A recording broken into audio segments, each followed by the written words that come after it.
할렐루야, 아멘. 만나서 반갑습니다. 오늘은 창세기 11장 하겠습니다. 11장의 제목이 있는데요. 바벨이란 제목으로 나와 있습니다. 바벨의 뜻은요, 혼합되다, 혼동하다 라는 뜻입니다. 바벨을 아카드어로는 신에게 이르는 문입니다. 현재는 이라크 땅을 말합니다. 1절 읽겠습니다. 온 땅의 언어가 하나요 말이 하나였더라. 이에 그들이 동방으로 옮기다가 신할 평지를 만나 거기 거류하며. 아멘입니다. 이에 그들이 동방으로 옮기다가 라는 말씀이 있죠. 직역하면 그리고 그들이 동편으로부터 떠났을 때의 일이었다 입니다. 동편으로부터 떠났을 때란 단순히 방향만을 말하는 것이 아니라 하나님이 계신 곳으로부터 멀어져감을 나타내는 것입니다. 이것은 또한 단순히 공간적 거리의 멀어짐만을 말하는 것이 아니라 하나님과의 관계의 멀어짐을 상징적으로 나타내주고 있는 것입니다. 이처럼 하나님으로부터 멀어진 사람들은 결국 바벨탑을 쌓는 죄를 범하게 되는 것입니다. 또 2절에 보니까 신할 평지를 만나 거류하며 라는 말씀이 나옵니다. 이곳은 유프라테스 강과 티그리스 강 사이에 위치한 바벨론 지역을 가리키는 것만큼은 명백합니다. 이 지역은 물이 풍부했을 뿐 아니라 넓은 평지로 둘러싸여 있었으므로 사람들의 마음을 흡족하게 했을 것입니다. 당시 그들은 하나님을 예비하는 것보다 안락한 생활을 추구하기 위해 더 많은 노력을 기울인 결과 신할 평지를 발견하였고 그곳에 만족하였으며 거기 영구히 거주하려는 생각을 가졌던 것입니다. 하나님께서는 인간들이 당신의 뜻에 따라 당신과 친밀한 교제를 나누며 동시에 땅에 번성하기를 원하셨으나 인간은 자신의 안락을 위하여 오만하게 자신이 원하는 곳에 정착하려 했던 것입니다. 아멘. 3절입니다. 서로 말하되 자 벽돌을 만들어 견고히 굽자 하고 이에 벽돌로 돌을 대신하며 역청으로 진흙을 대신하고 또 말하되 자 성읍과 탑을 건설하여 그 탑 꼭대기를 하늘에 닿게 하여 우리 이름을 내고 온 지면에 흩어짐을 면하자 하였더니 아멘입니다. 자, 꼭대기를 하늘에 닿게 한다라는 4절의 말씀이 있어요. 이 말씀을 직역하면요. 그리고 그것의 꼭대기, 그 하늘들 안에라는 것입니다. 여기서 하늘이 복수형으로 표현된 것은 히브리인들은 하늘이 3층천으로 이루어졌다고 생각했기 때문입니다. 그런데 탑 꼭대기를 하늘에 닿게 한다는 표현 가운데는 물론 과장된 요소가 포함되어 있을 것입니다. 그럼에도 불구하고 이러한 표현은 당시 그들의 의욕이 얼마나 컸는지를 보여줌과 동시에 하늘까지 도달하려는 인간의 교만에 끝이 없음을 보여줍니다. 그러한 한낱 피조물에 불과한 이러한 인간의 헛된 교만은 반드시 좌절될 수밖에 없습니다. 아멘. 또 보니까 흩어짐을 면하자라는 말씀도 나옵니다. 바벨탑을 쌓은 두 번째 이유입니다. 본문은 홍수 이후 노아의 후손에게 주어진 하나님의 언약, 즉 너희는 생육하고 번성하며 땅에 편만하여 그 중에서 번성하라고 하신 하나님의 축복을 제거하려는 시도이며 또한 하나님 명령에 대한 방해입니다. 그러나 미약한 인간은 천지를 창조하시고 이 세상 역사를 주관하시는 절대자 하나님의 뜻이 이루어지는 것을 방해할 수 없습니다. 바벨탑을 쌓으려는 인간의 시도가 실패할 수밖에 없었던 근본적인 이유가 바로 여기에 있습니다. 아멘. 5절 여호와께서 사람들이 건설하는 그 성읍과 탑을 보려고 내려오셨더라. 아멘. 자, 건설하는 이란 말씀이 나와요. 이 건설하는 이라는 건요. 탑이 완성된 것이 아니고 상당히 많이 진척되었음을 나타내기 위함입니다. 이를 통해 우리는 하나님께서 악을 당장 징계하시기도 하지만 때로는 죄악이 가득할 때까지 참기도 하시며 혹은 이 세상 마지막 날 심판 때까지 죄인을 그대로 두시기도 하신다는 사실을 알게 됩니다. 이를 오해하여 죄인이 잘 되는 것을 보고 하나님의 공의를 의심해서는 안 됩니다. 이는 바벨탑을 쌓는 자들이 바로 죄의 시초가 되었던 그 아담의 후손들임을 시사해주고 있습니다. 또한 노아의 아들들로 표기하지 않고 아담의 아들들로 표기한 것은 아담의 죄로 말미암아 가지게 된 인간의 죄성이 홍수 이후에도 여전히 인간들 가운데 자리 잡고 있음을 보여주는 것입니다. 아멘. 6절입니다.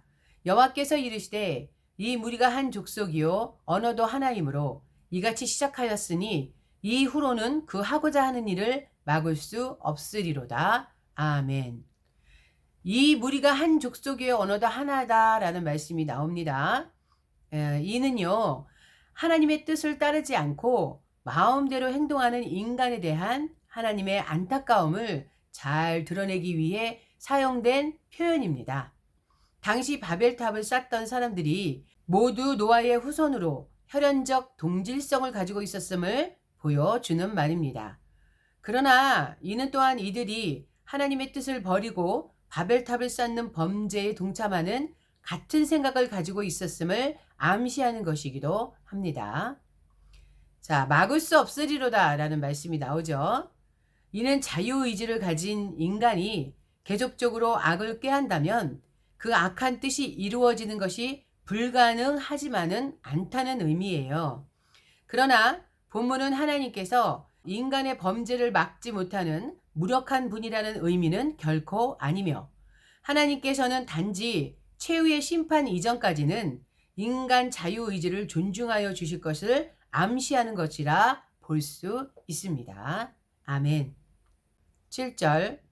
자, 우리가 내려가서 거기서 그들의 언어를 혼잡하게 하여 그들이 서로 알아듣지 못하게 하자 하시고 여호와께서 거기서 그들을 온 지면에 흩으셨으므로 그들이 그 도시를 건설하기를 그쳤더라. 그러므로 그 이름을 바벨이라 하니 이는 여호와께서 거기서 온 땅의 언어를 혼잡하게 하셨음이니라. 여호와께서 거기서 그들을 온 지면에 흩으셨더라. 아멘. 바벨이라 흩으셨더라 라는 말씀이 나오죠. 바벨이란 이름의 어원에서 살펴본 내용과 성경 밖의 자료들에 나타난 바벨의 이름의 뜻을 비교해 본다면 하나님의 생각과 능력이 인간과 얼마나 큰 차이를 지니는지 잘 알 수 있습니다. 고대 근동의 오래된 자료를 살펴보면 바벨의 이름이 시대문이란 뜻을 가진 카딘 기르키로 나와 있습니다. 이는 바벨탑을 쌓던 자들이 하늘을 향해 쌓고 있는 탑에 대해 가졌을 생각을 반영하는 이름입니다. 즉 그들은 하늘에까지 다 신들이 있는 곳의 문에 도달하겠다는 실로 교만한 의지를 가졌던 것입니다. 그러나 하나님께서는 그러한 의미를 지닌 바벨을 산산이 흩으심으로써 인간의 생각이 얼마나 교만하며 동시에 인간이 하는 일이 얼마나 보잘것없는 것인지를 보여주셨습니다. 이처럼 카딘 기르키라는 세속적 이름 안에는 그 당시 교만했던 인간의 심성을 보여주는 반면 바벨이란 이름 안에는 그것을 지배하고 계시는 하나님의 능력이 잘 나타나고 있습니다. 또한 이 바벨이란 이름은 하나님을 떠난 인간에게는 오직 혼란만이 있을 뿐이라는 엄숙한 교훈을 줍니다. 고린도전서 14장 34절에는 이렇게 말씀하시고 계십니다. 하나님은 무질서의 하나님이 아니시요 오직 화평의 하나님이시니라. 아멘. 모든 성도가 교회에서 함과 같이 하나님을 마음에 모시고 살아가는 자만이 그 마음의 혼란을 몰아내고 하나님께서 원하시는 질서 있는 삶을 살아갈 수 있으며 또한 안정된 사회를 이루는 데에 기여하게 됩니다. 아멘. 자, 10절에는 제목이 셈의 족보에 대해서 소개되어 있습니다. 자, 10절 읽겠습니다.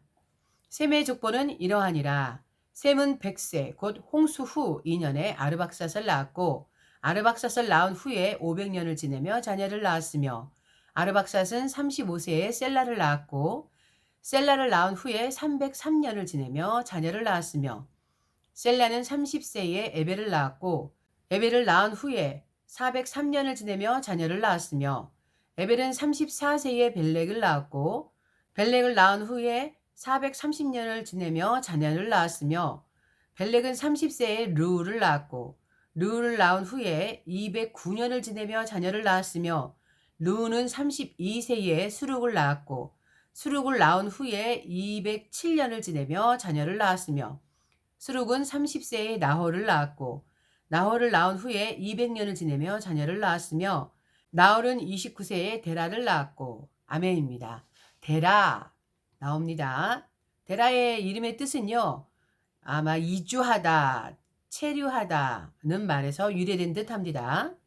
그렇다면 이 이름은 데라가 갈대아 우르에서 이주하여 하란에서 체류한 사실을 반영하는 것일 수도 있습니다. 데라는 갈대아 우르에 머무를 때 다른 신들, 즉 달신을 비롯한 여러 우상을 섬겼을 것입니다. 하나님께서는 이와 같은 죄인의 가문에서 믿음의 조상 아브라함을 나게 하심으로 만 백성을 구원하기 위한 당신의 뜻을 진행시키셨습니다. 아멘. 25절입니다. 데라를 낳은 후에 119년을 지내며 자녀를 낳았으며 데라는 70세에 아브람과 나홀과 하란을 낳았더라. 아멘입니다. 아브람 나오죠. 자, 아브람 뜻은요. 구약시대 구속사의 주역이 될 이스라엘 민족의 이전의 원래 이름인 아브람은 아비, 조상이란 의미가 있는 아부와 높다, 일어나다, 높은 아버지 혹은 존귀한 아버지란 의미를 지닙니다. 이 이름은 후에 열국의 아비란 의미를 지니는 아브라함으로 그 이름이 바꾸어집니다. 그러나 아브람이란 이름 가운데서도 하나님으로부터 택함받은 위대한 민족의 조상이며 이스라엘 신앙의 인물로 추앙받게 될 그의 역사적 지위가 암시되어 있습니다. 아멘. 자, 27절의 제목이 데라의 족보에 대해서 나옵니다. 자, 27절 읽겠습니다. 데라의 족보는 이러하니라. 데라는 아브람과 나홀과 하란을 낳고 하란은 롯을 낳았으며 아멘입니다. 데라의 족보를 말하자면 인류 역사에 있어 제2의 시조를 할 수 있는 노아의 아들 셈의 족보에서 중심 인물인 아브라함에 대해 좀 더 상세히 설명하기 위해서 본절부터 32절까지는 아브라함의 아버지인 데라의 가계를 설명합니다. 즉 가깝게는 구약 선민인 이스라엘 민족의 직계조상이며 멀게는 이 땅에서 구속사를 완성하기 위해 장차 오실 그리스도의 혈통적 조상이 되는 아브라함의 역사가 기록되는 12장부터 25장까지 기록이 들어가기에 앞서 아브라함을 중심으로 한 아브라함의 아비 데라의 가계를 소개하는 것입니다. 자, 롯이라는 단어가 나오죠. 롯. 예. 이 롯이란 이름은 가리우다는 뜻이 있는 루트에서 유래하여 숨겨진 자, 애매한 자 등의 뜻을 갖는 것으로 추정됩니다. 아브라함의 조카들이 여럿 있었을 것이나 굳이 롯의 이름만을 특별히 밝히는 것은 롯이 후에 아브라함과 동행하여 가나안에 들어왔으며 그의 후손인 모압 족속과 암몬 족속이 선민 이스라엘의 역사에 여러 차례 등장하기 때문입니다. 한편 롯은 아브라함과 동행하여 가나안으로는 들어왔으나 죄악의 도성 소돔 땅에 거하는 등 하나님을 섬기는 신앙인으로서 성숙한 삶을 살지 못했습니다. 이는 롯이 그 이름의 뜻인 애매한 자, 숨겨진 자와 같이 하나님만을 철저히 믿는 것이 아니라 세상과 짝하는 어정쩡한 신앙생활을 했기 때문입니다. 아멘. 28절입니다. 하란은 그 아비 데라보다 먼저 고향 갈대아인의 우르에서 죽었더라. 아멘. 그 아비보다 먼저 죽었다 이런 말씀이 나옵니다. 이 뜻은요. 하란은 성경에서 살해되어 죽은 아벨을 제외하고는 아비보다 먼저 죽은 아들로서는 처음 기록된 인물입니다.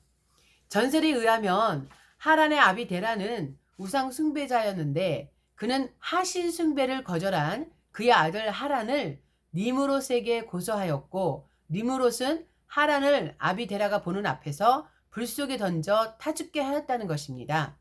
한편 본문에서 하란의 죽음을 언급한 이유는 하란의 아들 롯이 아브람과 동행하여 가나안까지 가게 된 까닭을 보여주기 위해서입니다. 아멘. 29절 아브람과 나홀이 장가들었으니 아브람의 아내의 이름은 사레며 나홀의 아내의 이름은 밀가니 하란의 딸이요 하란은 밀가의 아버지며 또 이스가의 아버지더라. 사레는 임신하지 못함으로 자식이 없었더라. 데라가 그 아들 아브람과 하란의 아들인 그의 손자 롯과 그의 며느리 아브라함의 아내 사라를 데리고 갈대아인의 우르를 떠나 가나안 땅으로 가고자 하더니 하란에 이르러 거기 거류하였으며 아멘입니다. 자, 하란에 이르러 거기 거류하였다 이런 말씀이 나오죠. 하란은요 바벨론 지역과 지중해 연안과 그리고 팔레스틴과 애굽으로 가는 길목에 있는 북 메소포타미아의 교통의 요지이며 상업의 중심지였습니다. 당시 아브라함 일행은 고향 우르를 떠나면서 많은 여행객들이 택하는 여행 경로인 유프라테스강 상류를 거슬러 올라가는 하란길로 나아갔을 것입니다. 그러나 일행은 우르에서 약 970km나 떨어져 있는 하란에서 머물게 되었는데요. 이는 아브라함의 늙은 아버지 데라의 건강이 좋지 않았기 때문인 듯 합니다. 아멘. 32절입니다. 데라는 나이가 205세가 되어 하란에서 죽었더라. 아멘. 자, 32절 여기까지가 구약의 제1부 원 역사를 다룬 것입니다. 하나님이 어떻게 세상을 창조하시고 무슨 목적으로 사람을 만드셨고 사람이 어떻게 타락하고 사람의 죄악이 얼마나 많은가를 보여주는 역사를 봤습니다. 자, 1장부터 11장까지를 보시면서 과연 나는 하나님의 마음을 잘 깨닫고 있는가? 또한 나는 하나님 앞에 얼마나 큰 죄인이었는가를 돌아봐야 할 것입니다. 그렇다면 내가 죄임을 깨닫고 회개하고 죄인의 삶에서 돌아서기를 애쓰고 힘써서 하나님께 신뢰와 믿음으로 사랑받는 저와 여러분이 되시기를 간절히 주님의 이름으로 기원합니다. 아멘. 다음에 12장부터는요. 구약의 제2부로서 족장들의 신앙과 정기를 보겠습니다. 수고 많으셨습니다. 다음에 뵙겠습니다.